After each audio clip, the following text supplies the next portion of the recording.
y hacer los comentarios correspondientes. Entonces, en esta lección uno tenemos que ver un poquito el sílabo, el objetivo del sílabo, y también vamos a ver la introducción y vamos a dejar por lo menos los títulos o subtítulos que se tocaron en esta lección uno para que si tienen alguna inquietud la conversemos, ¿no? Y así vayamos entendiendo todos de qué trata esta lección. Bien, entonces el curso tiene por aquí, ahí sí, tiene este nombre, neumatología. Pero la neumatología que vamos a ver y a repasar y a estudiar tiene un tinte, podríamos decir, o un sello, ¿no? Dentro de todas las teologías, como lo vimos en la introducción a la teología sistemática y como es este diplomado, tiene un enfoque reformado, ¿ya? Por lo tanto, este estudio del Espíritu Santo está enfocado en esa línea.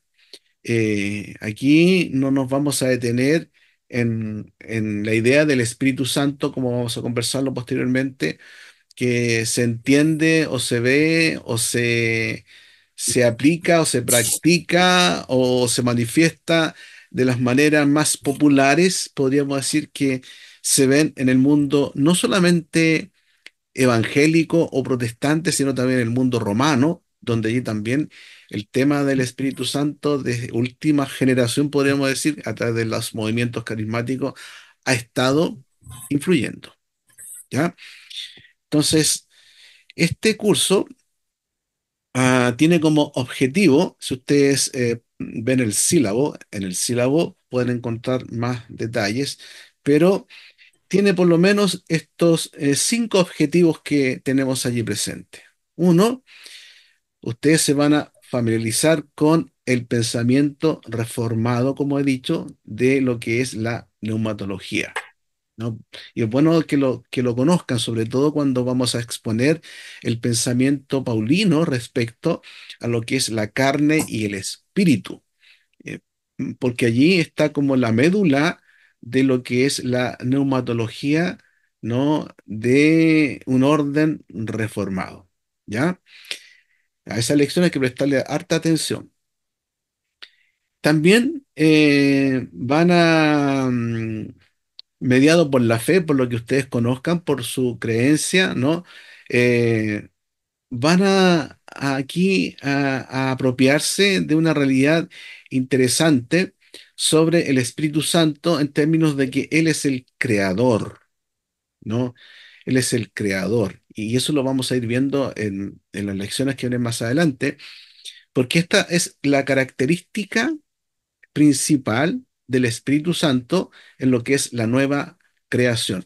Van a conocer conceptos, términos teológicos paulinos que tienen relación directa con lo que es la neumatología, como por ejemplo nueva creación, nueva criatura, creador mismo, ¿no? Respecto a la obra del Espíritu Santo y otros términos más que van a ir saliendo en las lecciones, ¿ya?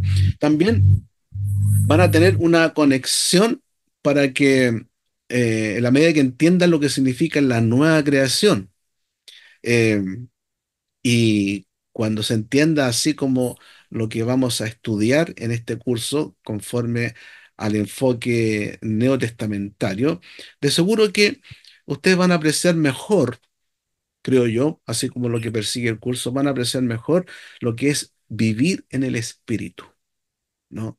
Una vida abundante para vivir en el Espíritu.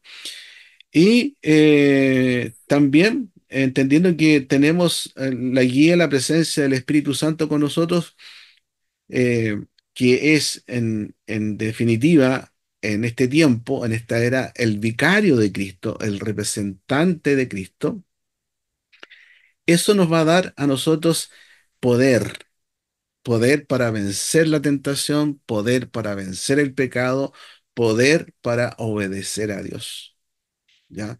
Y eso lo vamos a ir desarrollando también a medida que vayamos estudiando estas lecciones. Y también esto busca el que nosotros, ustedes como cristianos, corrijan algunas ideas quizás equivocadas que se puedan tener acerca del Espíritu Santo, ¿no? Porque se habla mucho del Espíritu Santo. eh, en algunas iglesias se sigue orando para que venga el Espíritu Santo y otras cosas más.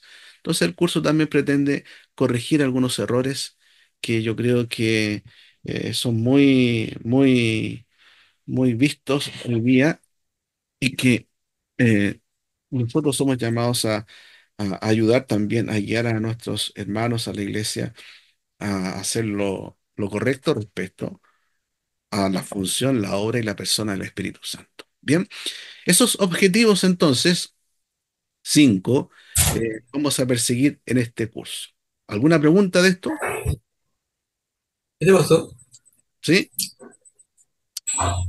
Hermano Dinco, ¿quién pide la palabra? Ya, muy bien. Avancemos entonces. Lean el sílabo, porque en el sílabo también está la descripción, ¿no? Un poquito más clara sobre este curso. Yo aquí solamente comparto los objetivos para que lo tengamos presente. Bien.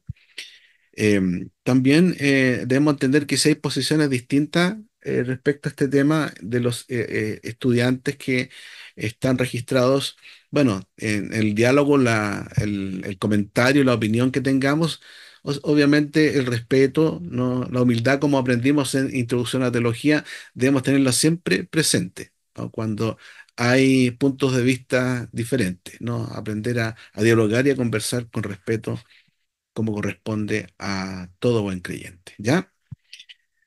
Ok. A modo de introducción también, ¿qué es lo que buscamos en esta primera sesión? Siguiendo el orden de nuestros sílabos. Primero, el término neumatología es una palabra griega compuesta de dos palabras o términos. Una, neuma, ¿no? Que se traduce por espíritu o viento. Neumático, por ejemplo, neumático tiene que ver con viento, ¿no?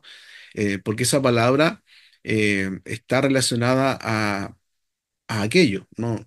Viento, espíritu. Y la otra parte, logía, viene justamente de la palabra en griega, que es logo, que significa tratado, palabra, discurso o también estudio. Y de allí se conforma entonces neumatología como la doctrina del Espíritu y se le agrega el apellido del Espíritu Santo, ¿no? Eh, y eso es lo que vamos a hacer en este curso, que dentro del orden de los loci, ¿no? O los apartados de la teología sistemática, como hemos visto, ¿no? Hay una introducción a la teología, después viene la teontología, que tiene que ver con el estudio acerca de la persona de Dios, después viene la antropología, que vieron con el pastor David, que es el estudio acerca del hombre. Después de ello viene la cristología, que es lo que van a ver posteriormente, que es el estudio acerca de la persona de Jesús. Y de ahí viene la neumatología, ¿no? Que tiene que ver con el estudio de la persona del Espíritu Santo. Después tenemos lo que es la escatología, el estudio acerca de lo que es la iglesia. Y por último, la escatología, que es el estudio acerca de las últimas cosas, ¿ya? Pero también hay apartados internos entre cristología y eclesiología, como por ejemplo la amartología, la demonología, ¿no? Que son partes que se tocan dentro de los mismos temas de la antropología, como también de la cristología, ¿ya? Y ahora estamos en este apartado, neumatología. Bien. Entonces ustedes ya conocen este término, neumatología, lo que tiene que ver con el estudio acerca de la persona del Espíritu Santo. Y eh, este estudio entonces, este curso, nos muestra y nos va a ir desarrollándose esta temática tan interesante, vamos a hacer primero un análisis, ¿no? Bien breve de cómo se ha desarrollado históricamente, ¿no? Lo que es la neumatología, que es la lección uno que ustedes ya leyeron esta semana, y hay dos hermanos que ya me hicieron llegar el cuestionario número uno, ¿no? De esta lección. Y qué bueno que sea así. Yo animo a que todos también vayan en esa línea para que lleguemos toda la clase ya con en nuestra mente, ¿no? De qué vamos a hablar, de qué se va a tocar en la clase. Entonces, en este tema que enfocamos en esta neumatología reformada, es importante entender, cómo vamos a desarrollarlo más posteriormente, que Cristo en su resurrección, ese es el punto clave, en su resurrección, ¿ya? Introduce la era del Espíritu Santo. Y eso es interesante tenerlo presente. ¿Por qué? Porque cuando hablamos o cuando se habla en términos generales, ¿no? Dentro del mundo evangélico cristiano del Espíritu Santo, generalmente se comienza con Pentecostés, ¿no? En Hechos capítulo 2, cuando viene el Espíritu Santo.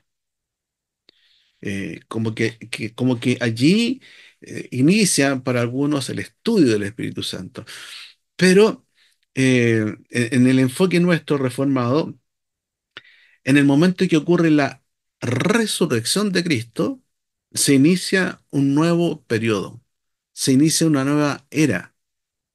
Y esa era está manifestada, está guiada, está dominada, podríamos decir, por el Espíritu Santo, ¿no? Por eso aquí decimos que Cristo con su resurrección introduce la era del Espíritu Santo.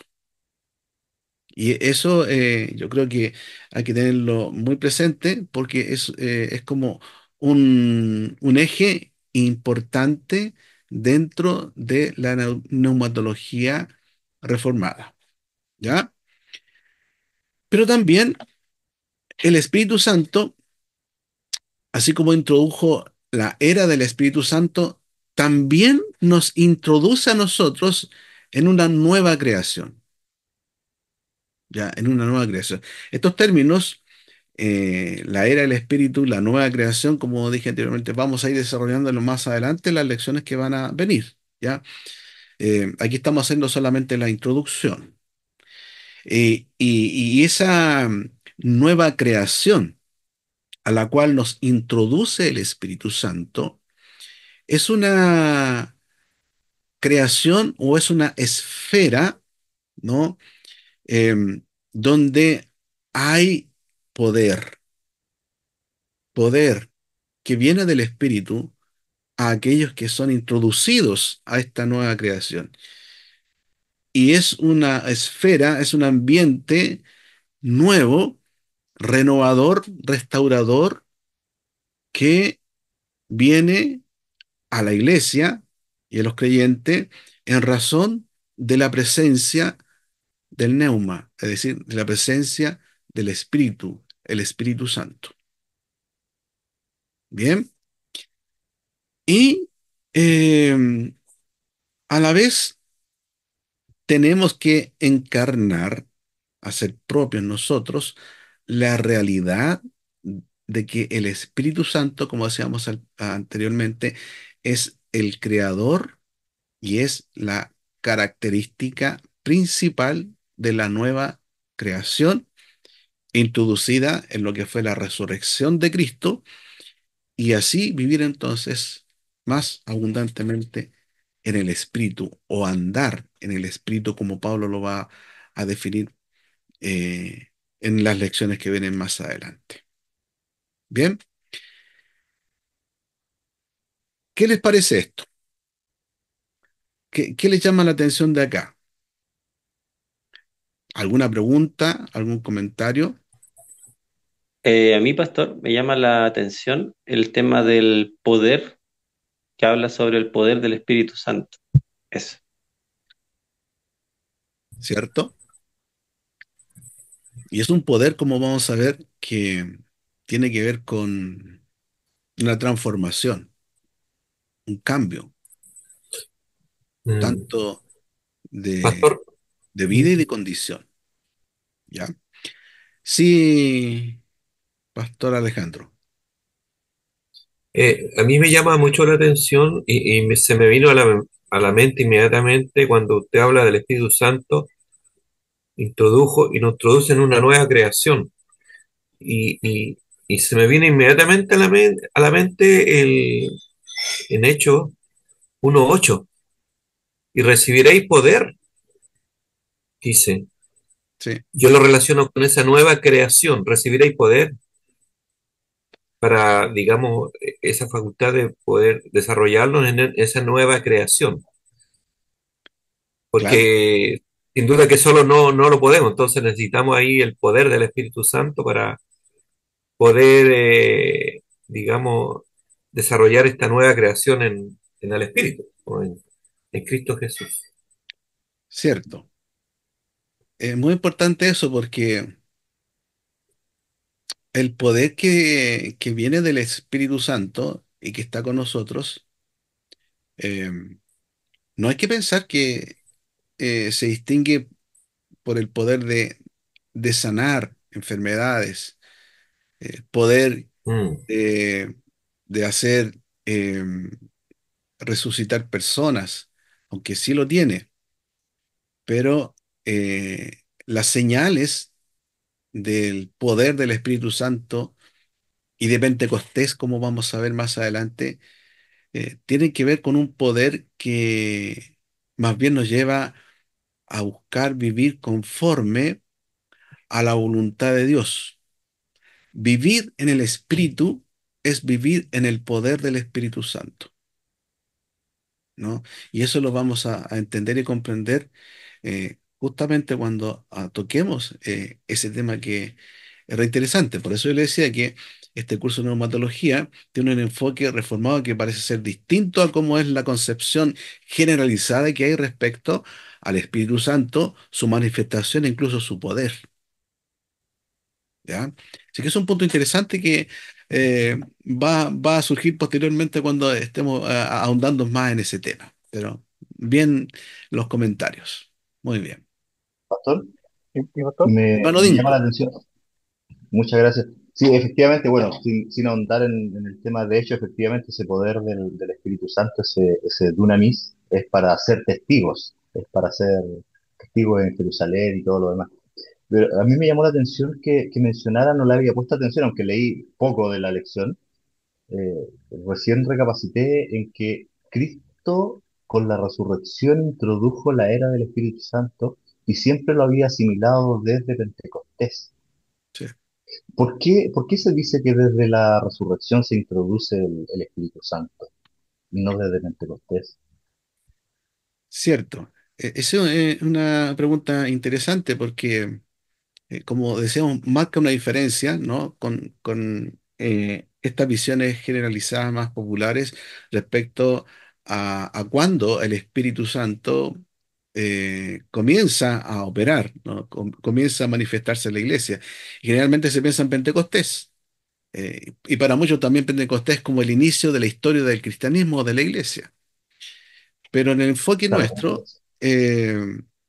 cuando hablamos de el Espíritu Santo, como el creador y aquel que introduce una nueva era, estamos hablando del momento cuando cambia todo, de ese momento cósmico que fue la resurrección de Cristo, ¿no? ¿Y por qué cósmico? Porque ahí estaban los ángeles, o sea, había otra dimensión presente en ese momento. La tierra tembló, se oscureció el cielo, hubo toda una situación no solamente local, sino mundial y cósmica, ¿no? De tal manera que en ese momento de la resurrección de Cristo, vamos a ver el pasaje de Romanos capítulo 1. Ahí vamos a hacer un excursus de ese texto capítulo 1, versículo 3 y 4, cuando habla de que Cristo resucitó por el poder del Espíritu Santo. ¿Ya? estuvo presente en la resurrección de Cristo el Espíritu Santo. Y Cristo resucita a una nueva eh, era. Él resucita con un cuerpo glorificado, con un cuerpo totalmente distinto, y donde el Espíritu Santo estuvo también manifestando ese poder de resurrección, así como se ve también en Génesis capítulo 1 que el Espíritu de Dios estaba sobre la tierra en lo que es la creación. Entonces, ese momento es clave para entender la venida, la presencia del Espíritu Santo, donde en este mundo, en el espacio y tiempo de la resurrección de Cristo, el Espíritu Santo está ahí ya manifiesto en la persona de Cristo, mostrando lo que también va a acontecer a nosotros, tanto en la resurrección como en la vida nueva que vamos a tener a través de la obra regeneradora, ¿no es cierto?, renovadora del Espíritu Santo. Por eso aquí decimos que Cristo con su resurrección introduce la era del Espíritu Santo, ¿no? Y eso lo vamos a estar desarrollando posteriormente cuando nos detengamos allí en Romanos 1, 3 y 4 y desarrollemos también el enfoque paulino respecto a lo que significa vivir en el Espíritu, ¿no? Y cómo Pablo entiende el que seamos nuevas criaturas y estemos en esta nueva creación. ¿Cuándo comienza esta nueva creación? Y comienza ahí, con la resurrección de Cristo. Así que muy interesante eso para tenerlo presente y desarrollarlo en ese momento. Ok, pero miren, hay preguntas que están aquí también en la introducción y son estas tres preguntas. Primero, ¿qué citas bíblicas se usan para hablar de la experiencia del Espíritu Santo? ¿Cómo se entrega la enseñanza neumatológica en la iglesia donde se congrega, donde tú te congregas? O sea, ¿qué se enseña del Espíritu Santo en tu iglesia? ¿Y qué opinión tienes sobre los predicadores carismáticos? ¿Quién se atreve a dar alguna opinión? Recuerden que ustedes están en la era del poder del Espíritu Santo, así que tienen el Espíritu Santo para opinar.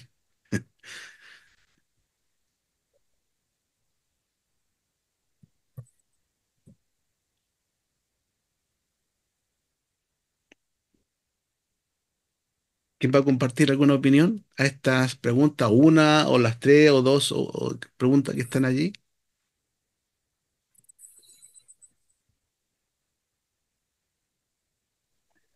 ¿O cuál le Bueno, llama la pastor, atención? buenas tardes. Les saludo a cada uno. Hermano, ¿cómo está? Le... Libre Mi allá. Brian, sí. No puedo prender mi cámara, tengo problemas de señal, así que igual vamos a compartir la experiencia. Bueno, en mi iglesia está bien asociado o el tema de la cita bíblica al libro de Hechos que usted estaba hablando, lo exhortan mucho, sobre todo el tema de cuando alegorizan mucho el tema de lo que hablaba mi hermano, ¿cierto? Del poder.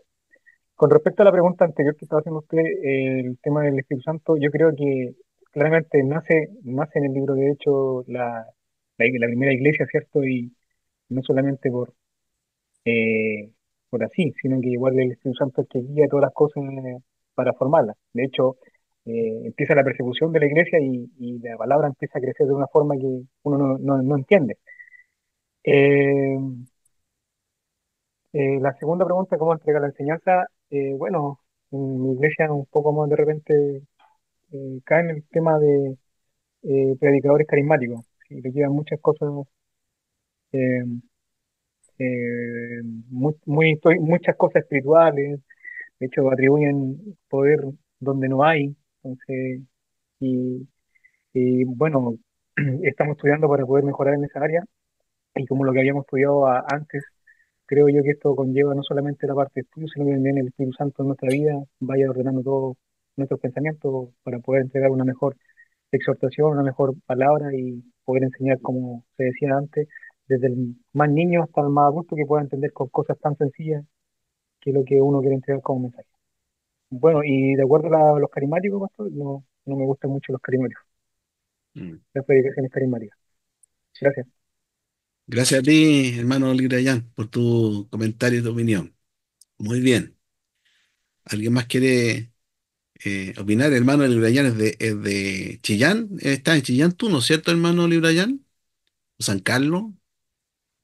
Soy de Portezuelo, de 30 kilómetros hacia, como Portezuelo. hacia la costa de Ok, Chillán, Portezuelo. De allá nuestro hermano Librayan. Muy y bien. de una iglesia pentecostal.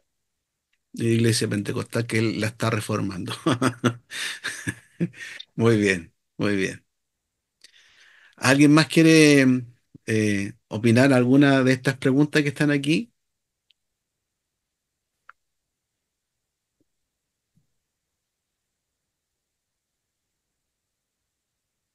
Muchas veces se piensa y pensaba yo que el Espíritu Santo llegaba después de que uno se convertía al Señor. Pero la verdad es que me he dado cuenta que Él ya está actuando desde antes. Mm, Nosotros es imposible que nos acerquemos a Dios si Él no nos ha llamado primero. Mm, Él ya ha estado obrando en nuestra vida. mm. Recuerdo puntualmente el caso de Lidia, que ya estaba atenta, eso está en Hechos, Hechos. eh, Hechos 10 y 15, 16, ya estaba obrando, ya estaba atenta y adoraba a Dios aún sin haber recibido, sin haber comprendido la doctrina que le comunica la palabra Pablo en su momento. Entonces, el Espíritu Santo ya está obrando, pero somos sellados después, en algún momento, por el Espíritu cuando nosotros públicamente confesamos y somos bautizados. Entonces, Mm, creo que hay instancias distintas y acciones distintas del Espíritu que se producen en la conversión, que está obrando desde antes, que hacemos procesión pública mm, en el bautismo, hacemos participación en el sacramento. Entonces, no hay solo un momento en el que nosotros podamos decir, en este momento se produce la experiencia con el Espíritu Santo, que sea una sola. Creo que mm. eso me gustaría comentar por ahora. Muy bien, ciertamente. Y como ustedes ven en la lección uno, hay todo un desarrollo de cómo se concibe la neumatología, ¿no? Lo que es el Espíritu Santo desde el Antiguo Testamento hasta nuestra era. Y como dice el hermano Dinco también, entender que el Espíritu Santo forma parte de la Trinidad. Es decir, Él siempre ha estado, siempre ha sido, ¿no? Eh, Así como estuvo Cristo en la creación, según Colosenses, el Espíritu Santo también estuvo en la creación. Estaban los profetas en el Antiguo Testamento. eh, por lo tanto, la presencia del Espíritu Santo para estar presente en cuanto a guiar la iglesia y a tener el poder y la gracia para los dones que necesita la iglesia y llevar a cabo la gran misión que Dios le da a la iglesia para predicar el Evangelio a toda criatura, se va a desarrollar a contar de la resurrección como muestra de lo que a Cristo le aconteció, nos va a acontecer a nosotros, y en Pentecostés va a venir el momento cuando ya definitivamente se cumple la profecía que estaba en el Antiguo Testamento, ¿no? De esa venida especial del Espíritu Santo. Muy bien. ¿Alguien más quiere comentar alguna de estas preguntas? Sí, pastor, acá. Hermana Rosita. Voy a sacar la cara por las hermanas mujeres. Muy bien.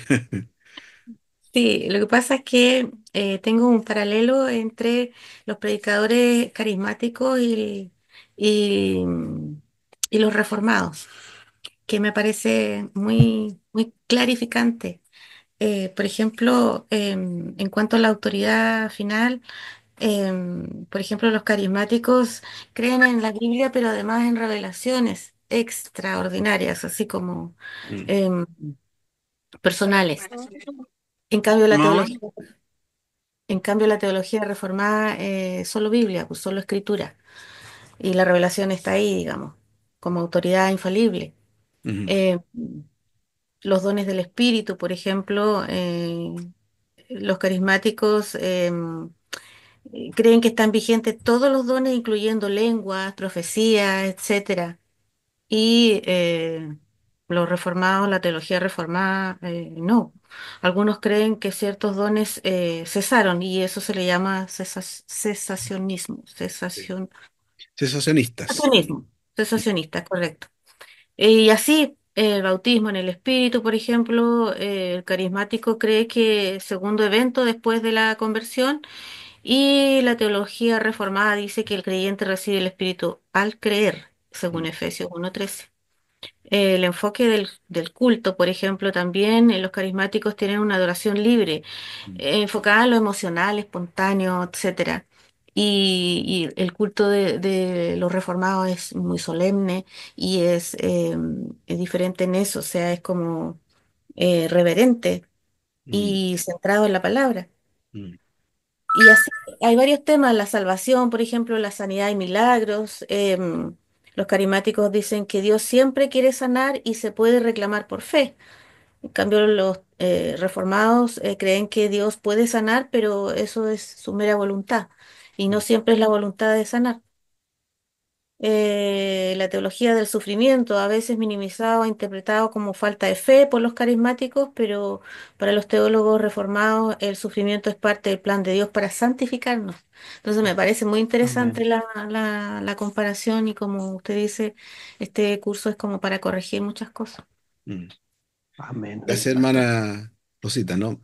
Eh, es cierto, el movimiento carismático eh, afecta a todas las iglesias. No es solamente un movimiento que está dentro de las teologías arminianas o dispensacionalistas, sino también el carismatismo ha estado influyendo dentro de iglesias incluso presbiterianas, luteranas, anglicanas y también en la misma iglesia romana ha estado influyendo de una u otra manera el movimiento carismático, ¿no? Donde se le da mucho énfasis al tema del Espíritu Santo, y sobre todo, como decías tú, hermana Rosita, al tema de los dones del Espíritu Santo, de sanidad y el tema de la glosolalia o el poder del Espíritu Santo. Entonces, pensemos que cuando hablamos de carismatismo, hablamos de un movimiento, ¿no? Que puede influir, afectar a todas las iglesias. No es exclusivo de iglesias, asambleas de Dios o pentecostales o metodistas, no. Está incluso dentro de iglesias históricas, como dije, ¿no? Anglicana, presbiteriana, luterana, romana, e incluso bautistas también, que tienen este orden carismático, ¿ya? Hay un libro, creo que yo se los mencioné la vez anterior, que escribió un pastor no bautista, yo creo dentro de los bautistas y algunos pastores que los considero yo, por lo menos personalmente, eh, algo equilibrado, como John Piper es uno, y también John MacArthur, ¿no? Y John MacArthur escribió un libro que se llama Los Carismáticos, ¿no? Y en ese libro hace una evaluación y una descripción a la luz de textos bíblicos respecto a qué son los carismáticos, ¿no? Y cómo han estado con su enseñanza influyendo en las iglesias. Si lo tienen por ahí, léanlo, ¿no? Porque viene a colación al tema que nos convoca. Muy bien. Ya. Y en la lección eso fue vimos el sílabo, ¿no? Los objetivos del sílabo y también vimos la introducción, como nos dice el sílabo respecto a este tema. Y en la lección uno, aunque no vamos a ver toda la lección, sino que solamente aquí yo les quiero recordar los puntos que trata esta lección, donde hace un breve análisis del desarrollo de la neumatología, ¿no? Y hay 6 puntos que se desarrollan en la lección y en cada una de estas áreas, por ejemplo, en el Antiguo Testamento, año 1600 antes de Cristo, algunos hablan de 1400 antes de Cristo, ¿cómo se entendía en ese periodo el Espíritu Santo? Que era para los hebreos de ese periodo, ¿no? En el Antiguo Testamento, la obra eh, del Espíritu Santo, aunque en esa era aún no se concebía muy plenamente que el Espíritu Santo fuera una persona, sino más bien lo veía como una extensión del obrar de Dios, de la mano poderosa de Dios. Es interesante ese periodo porque se va desarrollando de a poco esta visión, esta filosofía hebrea respecto al Espíritu Santo, ¿no? Que está presente en la creación y que tiene que ver con la palabra ruaj en hebreo, que es neuma, el equivalente a neuma, que es espíritu, ¿no? Y tiene que ver con viento, con espíritu. ¿No? Pero el Antiguo Testamento, cuando plantea en Génesis, en Pentateuco, el tema del Espíritu Santo, algunos lo van viendo como más bien no una manifestación de la tercera persona de la Trinidad, sino más bien como una extensión de Dios mismo actuando como su mano poderosa, como su palabra, como su actuar, ¿no? El Espíritu de Dios. ¿Ya? Eso está lo que es el Antiguo Testamento, estamos viendo esto con una visión, un análisis, ¿no? No tanto, podríamos decir, bíblico, exegético, sino general como un desarrollo histórico, ¿no? Cómo se concebía en términos generales en estos periodos al Espíritu Santo, la neumatología. Y posteriormente, en el periodo intertestamentario, ustedes recuerdan que en ese periodo hay unos 400 años de silencio, ¿no? Después que el templo es destruido, comienza a poquito a reconstruirse con Esdras, Nehemías, ¿no? Estos líderes importantes. Entonces, hay un silencio. Ahí no hay profetas. Porque una de las características del Antiguo Testamento es que el Espíritu estaba en los profetas. Los profetas eran enviados de Dios. Los profetas tenían, ¿no? Podríamos decir, la guía, la dirección del Espíritu de Dios para hablar al pueblo de Dios. Pero un periodo, a contar del 500, ¿no? En adelante, 400 antes de Cristo, donde hubo un silencio, no habían profetas, no había quien hablara, pero sí seguía desarrollándose la vida del pueblo hebreo, ¿no? Y en ese periodo, ustedes tienen en la lección, se dice al principio de la lección, que hay citas que se toman de libros apócrifos. ¿No? Está Macabeos, está Segunda de Esdras, está Judith, están incluso textos que hablan de la adivinadora de Silvilo, se habla del Siriaco, que son textos no inspirados por Dios, pero que pertenecen a esta era intertestamentaria donde el comentario que hacen sobre lo que pensaban los judíos sobre el Espíritu Santo ayuda un poco a entender cómo ellos veían, entendían en ese periodo de silencio el Espíritu Santo, ¿no? Y en ese periodo el Espíritu Santo no tenía esa concepción que la tenemos en el Nuevo Testamento, ¿no? Como la tercera persona de la Trinidad, y como persona aún no se concebía. Ahí aparecen los rollos de Qumran, que se citan también en la lección, donde en esta comunidad los esenios, ellos pensaban que ellos tenían el Espíritu y eran guiados por el Espíritu de Dios en cuanto a la vida que tenían y al tema también de la espera del Mesías, ¿no? Porque para ellos el tema del Mesías era importante, dado que en la era mesiánica el Espíritu de Dios estaría nuevamente presente en medio de ellos. ¿Ya? Y posteriormente llegamos a la era del Nuevo Testamento, donde aquí ya se va a desarrollar de forma más plena, podríamos decir, eh, lo que es la neumatología, ¿no? Y de forma especial con lo que fue la propuesta que el mismo Jesús comenzó a decir del Espíritu Santo. Por ejemplo, Jesús fue quien acuñó, de acuerdo al Evangelio de Juan, que el Espíritu Santo es el Paracletos, ¿no? ¿Y qué es lo que es el Paracleto? Es a quien que aboga por uno. Eh, ahí se le va a empezar a dar características de una persona al Espíritu Santo, ¿no? Y posteriormente con las cartas paulinas y los apóstoles, van a desarrollar más plenamente esta idea en que el Espíritu Santo va a ser una persona con habilidades, con características, así como el Padre, como el Hijo y ahora como el Espíritu Santo, y que va a tener una función también más específica en la iglesia y en los cristianos. Y eso se va a desarrollar más plenamente en este periodo, el periodo del Nuevo Testamento. Allí es clave entender el pensamiento del apóstol Pablo, su teología respecto a la neumatología, para entender hoy día también la labor del Espíritu Santo con nosotros y en la iglesia. ¿Ya?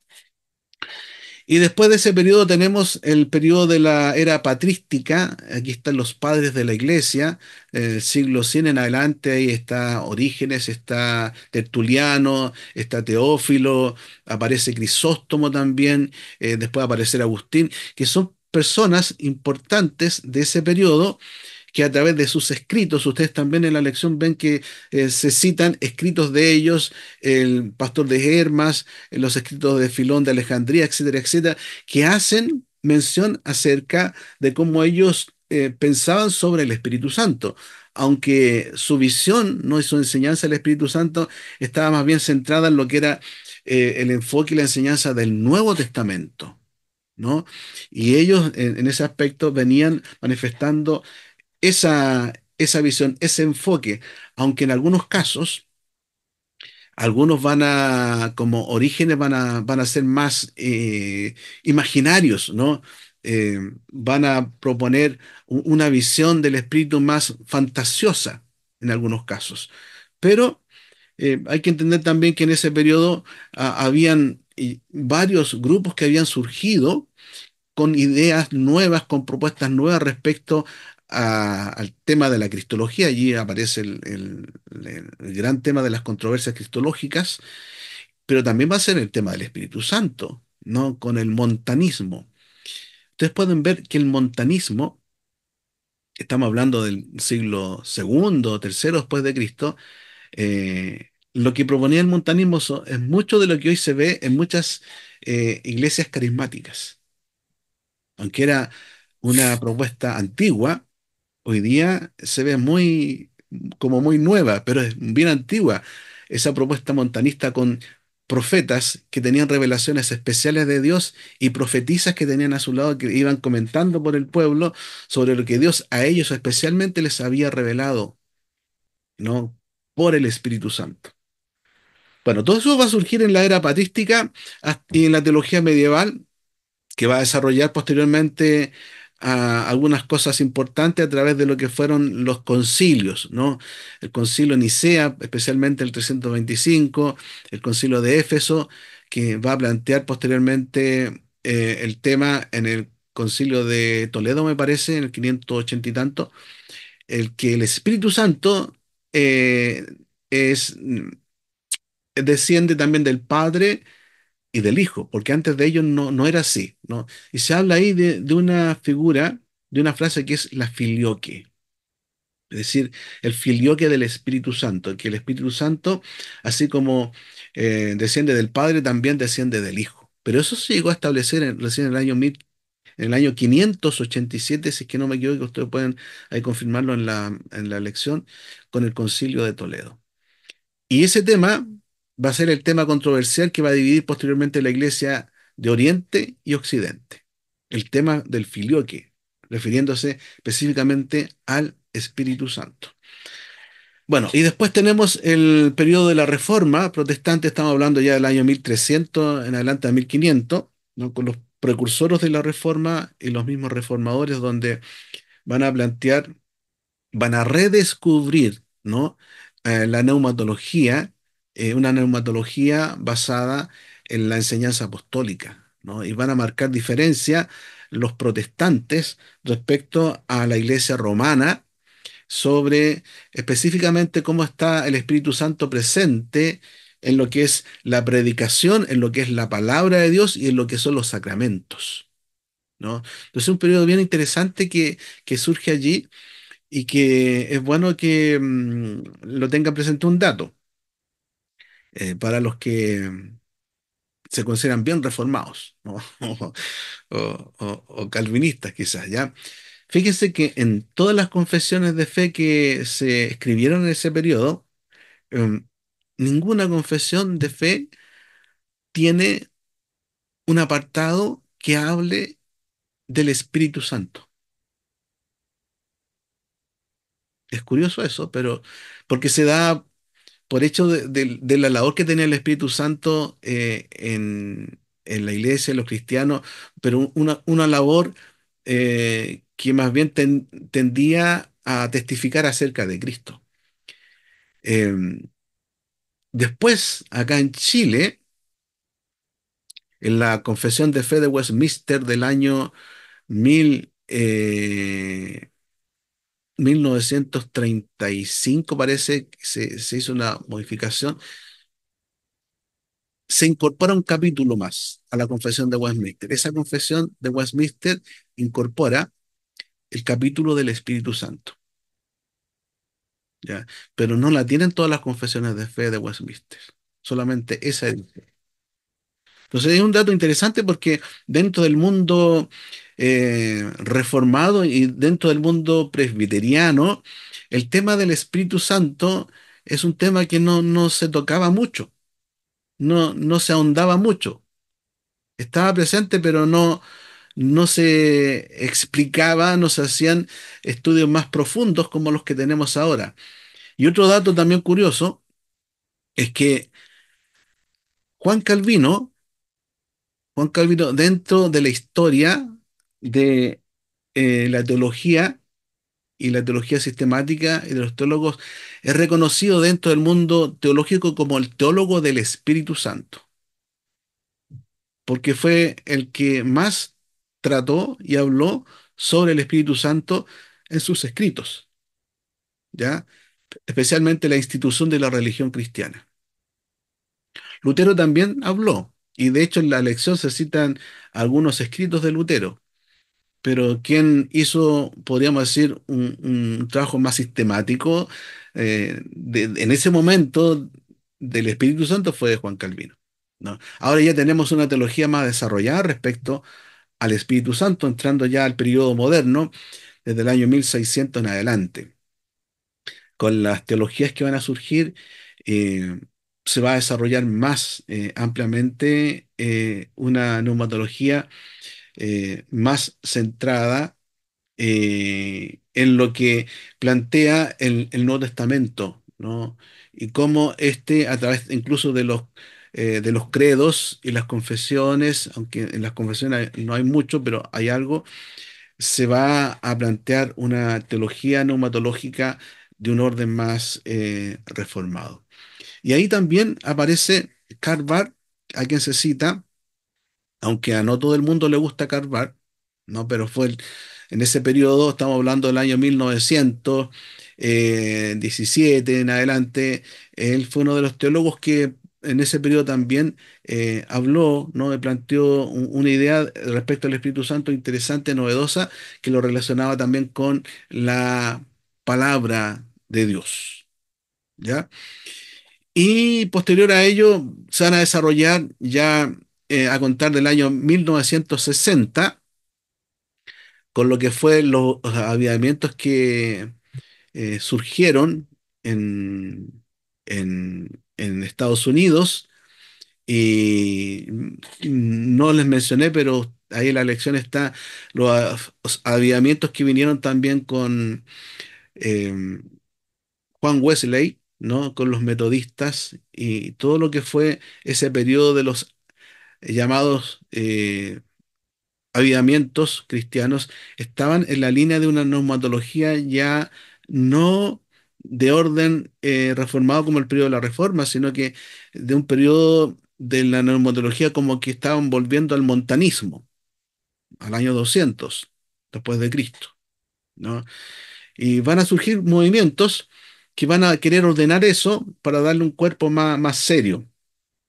Y claro, acá en Chile ustedes conocen en 1909 el gran avivamiento que hubo con la iglesia metodista en Valparaíso, donde va a surgir allí la iglesia pentecostal posteriormente, ¿no? Por este avivamiento, donde habían conversiones, habían cosas milagrosas que ocurrieron Y mucho de eso se daba a pie a que era obra del Espíritu Santo, ¿no? Y va a surgir la Iglesia Pentecostal de Chile, después la Iglesia Evangélica Pentecostal de Chile y muchas otras derivaciones, dándole énfasis a la acción del Espíritu Santo en términos de hablar en lenguas, de bautizarse en el Espíritu, ¿no?